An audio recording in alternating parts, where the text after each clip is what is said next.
Yeah, there you go. They outnumber me, son. Get it. Who's gonna carry the boats and the logs? Who's One more. gonna carry the boats?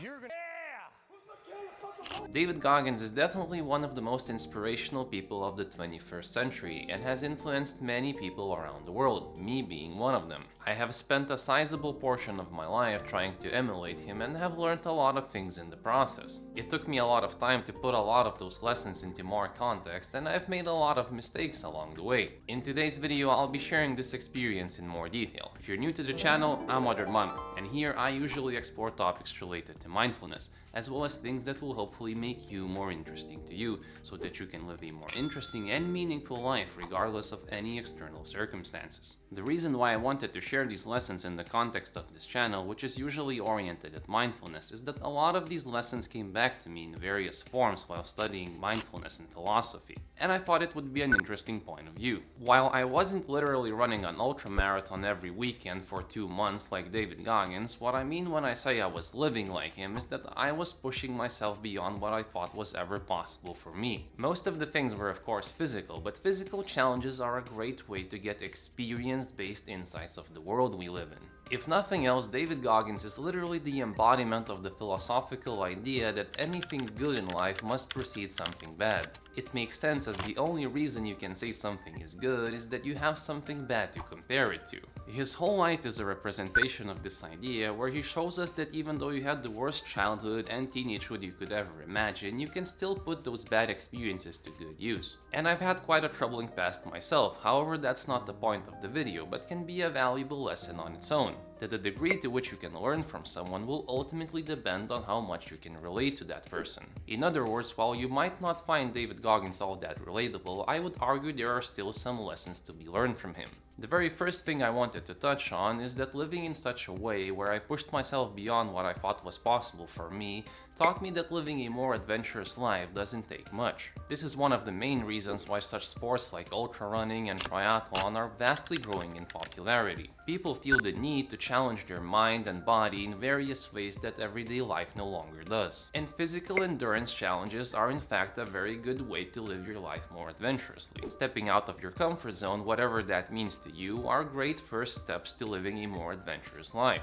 You see, your perception of the world will ultimately depend how interesting your life is for you. To better grasp this, think back when you were a child. All you needed to have an epic adventure was a box of sand and a little imagination. And that's one of the things I learned, is to, at least to a certain degree, bring back this childlike perspective through these physical challenges. In other words, you don't look at something discomforting you're about to do and think, oh my god, this is going to suck. Instead, you try to bring back that childlike adventure perspective and try to take interest in the experience. Like, say, what thoughts might pop into your head, what physical sensations you might feel, and how are you going to deal with all of that. I would align this to the philosophical mindfulness idea that you can never change the world around you. All you can do is change how you react to it. This brings me to the next point, which took me studying mindfulness and philosophy to a certain degree to put into more context. It's that your experience is unique to you. While this might sound obvious and self-explanatory, I think it's a beautiful idea worth mentioning and exploring. In one of his books, David, after running 100 miles in a stadium, is lying in a bathtub all bloody and broken. Reflecting on the experience, he's thinking to myself, this is my reward.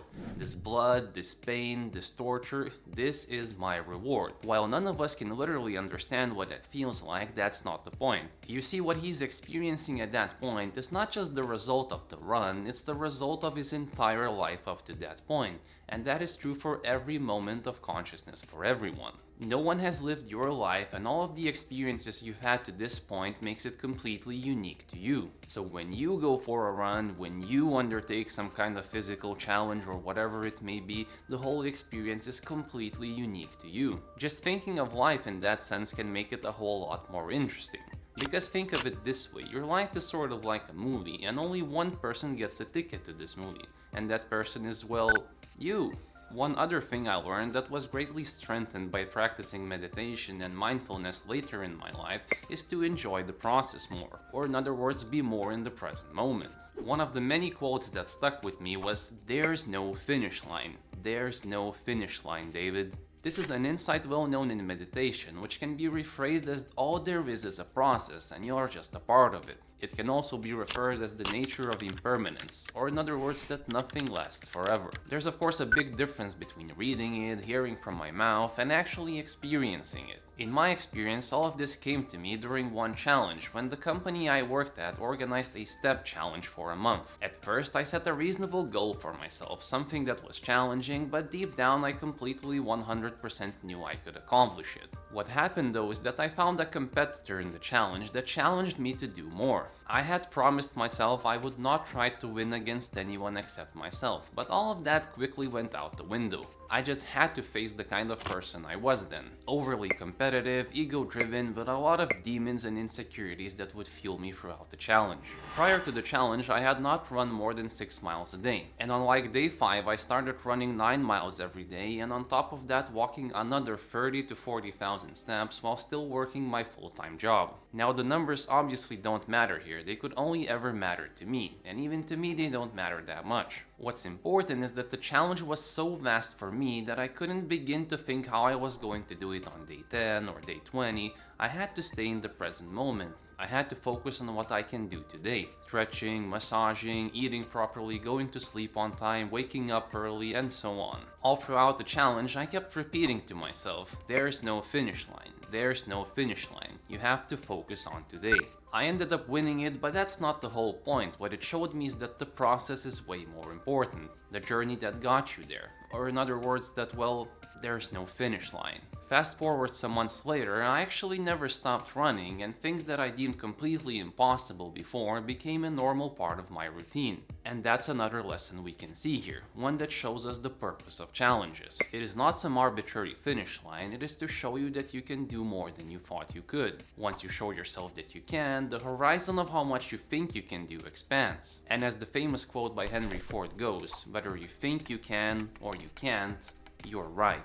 In other words, it's all in your mind. One other thing that caught my eye reading David's books is that he claimed that he felt like he was living more than one life. This concept really interested me, and it can really only be felt by experience. However, in that period, and even up to this day, compared to how I was living previously, it literally felt like I was living more than one life as well. And that's the power of physical challenges. It can immerse you in the present moment to such a degree to where time itself feels to have slowed down. Like in a single year, I felt like more happened to me than in the previous 10 years. David is of course the living embodiment of the otherwise psychological term growth mindset. There's actually a lot of solid research that shows how mindset can affect us not just on the mental level but on the physical level as well. What David taught me, and I really tried to bring this point of view up to this day, is that nothing is either good or bad, everything is just free training in some sense. You need to sit in an airplane uncomfortably for hours?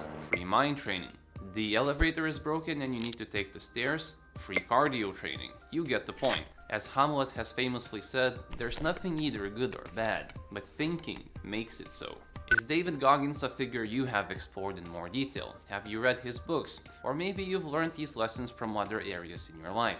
Let me know in the comment section. I would love to read all about it. I saved the most important lessons for the end. Or well, they seemed most important to me today. You see, all your actions, everything you do, has the power to influence the people around you.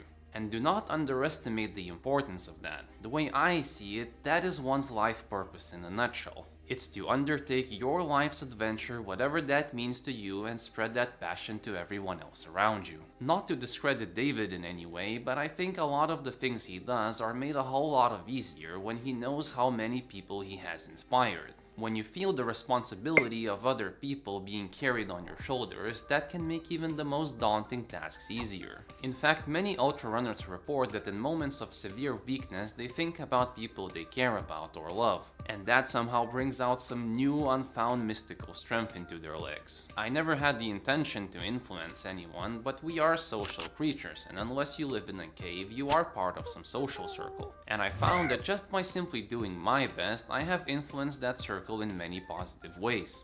The very last thing I'll touch on is on the mistakes I've made. When you really try to push your limits on the physical side of things, you're always walking that thin line between fatigue and injury. And I have injured myself more times than I would have wanted. Of course, that didn't stop my adventure and had its own lessons along the way. Like when I couldn't run, for example, I would put 50 pounds in my backpack and just go for a very long walk. However, hypothetically, if I had a time machine and could go back in time and give my younger, stupider self some advice, I would try and tell him to know when to stop. Tell him that you're just better off staying healthy and gradually challenging yourself more and more. But I guess sometimes in life gradual is just not enough. Sometimes you just gotta sprint up the mountain, mess yourself up doing so, then fall downhill to find all the lessons at the bottom. You could probably learn a lot more things from David that one video wouldn't begin to cover. I'd like to end things off with the philosophical idea by Lao Tzu, one of the greatest philosophers to ever live. He has said, "Books are dead things. The only way to gain wisdom from dead books is by applying their words to life."